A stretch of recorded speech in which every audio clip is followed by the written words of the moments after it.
पुणे आणि पिंपरी चिंचवड परिसरात सीसीटीव्ही कॅमेऱ्यासाठी 30 कोटी रुपये उपलब्ध करून देण्यात येतील अशी घोषणा उपमुख्यमंत्री अजित पवार यांनी केली। शहरात झालेल्या साखळी बॉम्बस्फोटांच्या पार्श्वभूमीवर पुणे आणि पिंपरी चिंचवड शहर परिसरात सीसीटीव्ही कॅमेरे बसवण्यासाठी तब्बल 30 कोटी रुपये उपलब्ध करून देण्याची घोषणा अजित पवार यांनी केली। हे सर्व कॅमेरे येत्या महिन्याभरात बसवण्यात येणार असल्याचेही ते म्हणाले। स्फोटाच्या पार्श्वभूमीवर पवार यांनी शासकीय विश्रामगृहावर वरिष्ठ पोलीस अधिकाऱ्यांची बैठक घेतली। बैठकीनंतर त्यांनी ही माहिती दिली।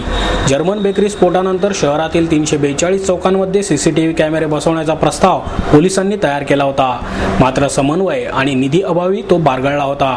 त्यामुळे जंगली महादर रस्त्यांवरील झालेल्या 4 स्फोटांनंतर प्रमुख चौकांमध्ये सीसीटीव्ही यंत्रणा नसल्याने स्फोटाच्या चौकशीत अडथळे येत आहेत। सीसीटीव्ही बसवण्यासाठी कमिटीची स्थापना करण्यात येणार आहे। त्यात पोलीस आयुक्त, पुणे आणि पिंपरी चिंचवड पालिका आयुक्त, जिल्हाधिकारी आणि केंद्र तसेच राज्य शासनातील 3 तज्ञांचा समावेश असेल। ही कमिटी 1 महिन्यात ही योजना कार्यान्वित करेल असे ते म्हणाले।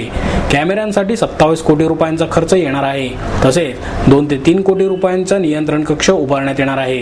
यासाठी राज्य शासन 10 कोटी, पुणे महापालिका 7.5 कोटी, पिंपरी चिंचवड महापालिका 2.5 कोटी देतील, तर उरलेले 10 कोटी रुपये आयुक्तालय हद्दीत येणाऱ्या खासदार आमदारांच्या निधीतून देण्यात येतील असेही पवार यांनी यावेळी स्पष्ट केले। शहराच्या सुरक्षेसाठी पुणे आणि पिंपरी चिंचवड शहरात 342 चौकात 837 कॅमेरे बसवण्याचा प्रस्ताव मागील वर्षी राज्य शासनाकडे मान्यतेसाठी पाठवला होता। तो अद्याप धूळ खात पडून आहे। याबाबतची माहिती पवार यांनी प्रशासनाकडून घेतली। त्यानुसार यासाठी येणारा 30 कोटींचा निधी देण्याची घोषणा पवार यांनी केली आहे। मी बैठक घेतली असताना मला एवढंच त्याच्या संदर्भातली माहिती घ्यायची होती, कारण हे सीसीटीव्ही कॅमेरे वगैरेच्या बद्दलची जी काही चर्चा चाललेली होती त्याच्याबद्दलचे निर्णय मी त्या ठिकाणी दिलेले आहेत। आणि आज आम्ही सगळ्यांनी मिळून तातडीनं साधारण 30 त्यांनी सांगितलं की 27 कोटी रुपये लागतात आणि अजून 2-3 कोटी रुपये त्याचा बाकीच्या सगळ्या रूम वगैरे बनवण्याच्या करता लागतात। तर त्याकरता 30 कोटी रुपयाचं व्यवस्था कशी करायची, तर त्याच्यामध्ये राज्य सरकार 10 कोटी रुपये देईल, नंतर 2.5 कोटी रुपये पिंपरी चिंचवड महानगरपालिका देईल, 7.5 कोटी रुपये पुणे महानगरपालिका देईल आणि 10 कोटी रुपये पुणे म्हणजे जो आयुक्तालयाचा एरिया आहे त्याच्यामध्ये जे खासदार आणि आमदार आहेत हे मिळून एक 10 कोटी रुपये देतील। असं 30 कोटी रुपयाचं आम्ही ती सगळी व्यवस्था त्या ठिकाणी केलेली आहे।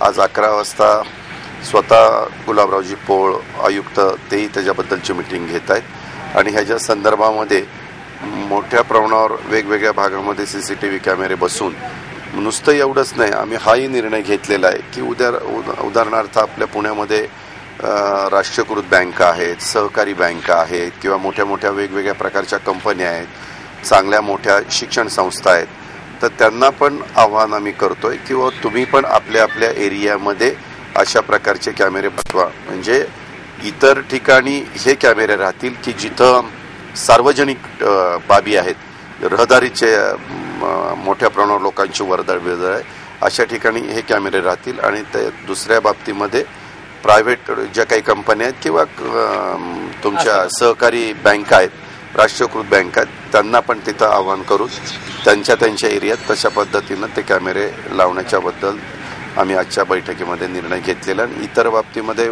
आम्ही आढावा घेतला किंवा कुठपर्यंत चाललेले आहेत, काय चाललेले आहेत, तर योग्य मार्गाने पोलिसांचा तपास त्या ठिकाणी चालू आहे।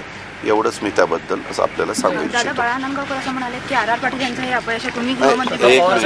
नाही, तसं नाही। पवार साहेबांनी असं सांगितलं की शेवटी पुणे एक महत्त्वाचं शहर आहे, महाराष्ट्र महत्त्वाचं आहे। पवार साहेबांनी ह्या महाराष्ट्रामध्ये अनेक वर्ष गृहमंत्री म्हणून काम केलेलं आहे आणि त्याच्यामुळे इंटेलिजन्स असेल किंवा इतर जे काही विभाग असतील, आता स्वतः देशाचे गृहमंत्री सुशीलकुमार शिंदे साहेब हे पण आपल्या राज्याचे मुख्यमंत्री होते। त्यांनी पण ह्या राज्यामध्ये अनेक वर्ष महत्त्वाची पदं ही भूषवलेली आहेत। त्यांनी स्वतः केंद्र सरकारशी संबंधित असणाऱ्या अनेक विभागांना ह्या एकंदरीत तपासामध्ये कामाला लावलेलं आहे आणि राज्य सरकारने पण तशा पद्धतीनं स्वतःची यंत्रणा कामाला लावलेली आहे। पवार साहेबांनी त्यांना जे वाटतं ते मत काल व्यक्त केलं।